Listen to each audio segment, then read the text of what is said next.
Bonjour Thérèse Lamy, merci d'avoir accepté notre invitation aujourd'hui. Ça me fait plaisir, d'autant qu'on peut être dehors pour parler d'une chose qui touche un peu l'extérieur, oui. Bien, on se rencontre justement pour parler de l'UTA, l'Université du troisième âge. En quoi ça consiste pour débuter?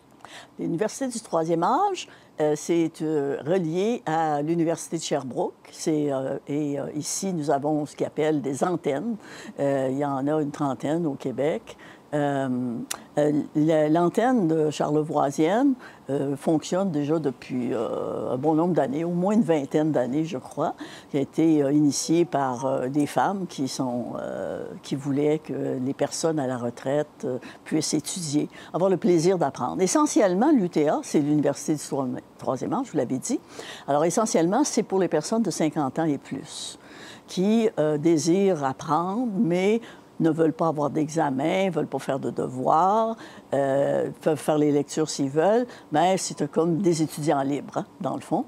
Parce qu'il y a toujours une curiosité, peu importe l'âge, dans la poursuite de l'apprentissage. Bien, c'est sûr, c'est important pour le cerveau, d'abord, de continuer à apprendre, de le stimuler. Hein, pour que ça fonctionne.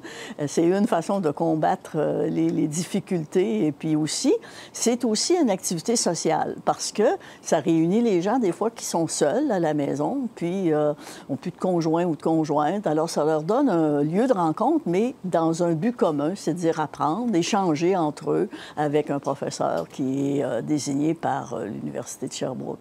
Fait qu'il y a tout ça dans l'UTA, ce rassemblement de gens qui veulent apprendre et puis qui sont curieux, puis qui en même temps veulent échanger avec d'autres. Dans Charlevoix, on a deux antennes, une du côté de la Malbaie, une du côté de Baie-Saint-Paul. Ça fait combien de temps depuis avant les années 2000 que ça existe? Je crois. Je ne veux pas m'avancer avec certitude là, parce que je n'ai pas fait ma recherche historique sur le sujet. Oui. Mais ça fait déjà un bon moment. Donc, il y a eu beaucoup de gens qui ont suivi les cours, très divers. On a eu des cours en géographie, en histoire, en géologie, en littérature, en musique. Vraiment une très grande variété de sujets depuis les années. Et là, il y a un nouveau cours qui débute cet automne à Baie-Saint-Paul, également un autre du côté de la Malbaie. Qu'est-ce qui va se donner comme classe ici à Baie-Saint-Paul? À Baie-Saint-Paul, c'est les impressionnistes, c'est le mouvement impressionniste. C'est intitulé Le mouvement impressionniste, la rupture avec les traditions. C'est un professeur que je ne connais pas, je ne peux pas vous en parler malheureusement, mais elle se nomme Mélissa Clavel. Le professeur est désigné, approuvé par l'Université de Sherbrooke. Et puis, on va parler d'art. On va parler d'art. Histoire de l'art. On va parler des impressionnistes, précisément.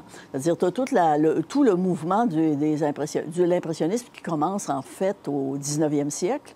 La plupart des peintres que l'on connaît de cette époque-là, on nomme Manet, Monet, Renoir, tous ces peintres-là sont en rupture avec l'époque précédente et vont peindre d'une façon très, très différente.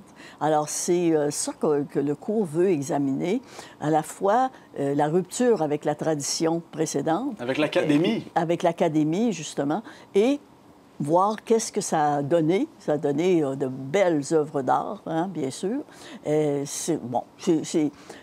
On pourrait dire, dans le fond, si on regarde l'histoire de l'art, moi, je ne suis pas une spécialiste de l'histoire de l'art, mais c'est toujours, hein, on voit dans les mouvements, c'est la même chose en littérature. Il y a toujours une espèce de mouvement vers, puis un mouvement contre. Oui. Hein? Alors, l'impressionnisme, c'est la même chose. C'est un mouvement vers quelque chose d'autre, mais un mouvement qui réagit à d'autres formes d'art. Alors, si on pense, là, on vient de vivre le symposium, là, à Baie-Saint-Paul, bien, on n'est plus à l'époque de l'impressionnisme. Si vous avez regardé les œuvres des artistes et tout ça, on est rendu ailleurs. Mais ça a évolué. Si on faisait l'historique de tout ça, on pourrait trouver la genèse. C'est la même chose pour l'impressionnisme qu'on va avoir à l'automne. Puis les gens de Malbaie, eux, auront Trompe-Manie. Et puis, à l'hiver prochain, bien, on va changer. L'impressionnisme s'en va à la Malbaie, puis nous plongerons dans la tropomanie. Des enjeux sociopolitiques. Oui, sociopolitiques. C'est très différent, là. Hein? Très, très. Je vous demanderais pourquoi est-ce que vous avez décidé de porter cette cause-là, de sortir publiquement et d'inviter les gens du troisième âge, de 50 ans et plus, à venir participer au cours. Est-ce qu'il y a des enjeux d'inscription? Les enjeux d'inscription, je crois pas, mais c'est pas très coûteux. En fait, je pense, c'est 45, 50, 60 $, là. On peut s'inscrire en ligne, c'est assez simple. Je pense que c'est les gens, d'une certaine façon, université, ça fait encore peur, peut-être, à certaines personnes. T'imagines, là, je vais avoir des devoirs, puis, tu sais, c'est toute la chose scolaire. On sait que dans Charlevoix, on a une population qui est encore sous-scolarisée. Et il se peut que pour une certaine portion, les gens se disent « pas pour moi, ça. L'université, là, c'est pas mon calibre. » Et, tu sais, on a encore de l'analphabétisme fonctionnel ici. Alors, c'est pas toute la population. Alors, d'une part, il peut y avoir ces réticences-là. Il peut y avoir aussi des réticences simplement de déplacement, quoique les cours se donnent maintenant l'après-midi. Donc, ça évite, parce qu'il y a des gens qui n'aimaient pas ça, se déplacer le soir. Là, le cours est le mercredi, et puis ça commence en septembre. Donc, c'est en fait le 24 septembre au 29 octobre, donc avant l'hiver. 24 septembre au 29 octobre, on le rappelle. Est-ce que Baie-Saint-Paul pourrait voir son cours annulé là, si on n'a pas assez d'inscriptions? Oui. C'est pour ça, là, vous m'avez revenir à votre question, je n'ai pas oublié, c'est que si on n'a pas au moins 18 inscriptions, le cours risque d'être annulé. C'est important de faire connaître, puisqu'on a eu des petites pannes de cours là, depuis 2 ans où le cours ne s'est pas donné pour un manque d'inscription. Bien, moi, je me suis dit, c'est important. Je pense qu'on bénéficie tous et toutes de bons cours. C'est très agréable, ça sollicite le cerveau, c'est un défi intellectuel. Oui. Et en même temps, bien, ça peut être aussi l'occasion de plaisirs sociaux qui ne sont pas à négliger là, quand on vieillit, mais autour de cours. Donc, c'est important. C'est pour ça là, que moi, je voulais intervenir, d'autant qu'il y avait une personne. On n'a plus notre comité de bénévoles qui s'occupait de la promotion, tout ça. Il reste un bénévole qui est l'interlocuteur avec l'Université de Sherbrooke. C'est M. Jean Bergeron. Puis il m'a permis de donner son numéro de téléphone parce que si les gens ont des questions supplémentaires, ils peuvent l'appeler. Oui, je lui ai demandé hier. Alors, son numéro de téléphone, je vais le dire lentement, c'est 418-435-5327.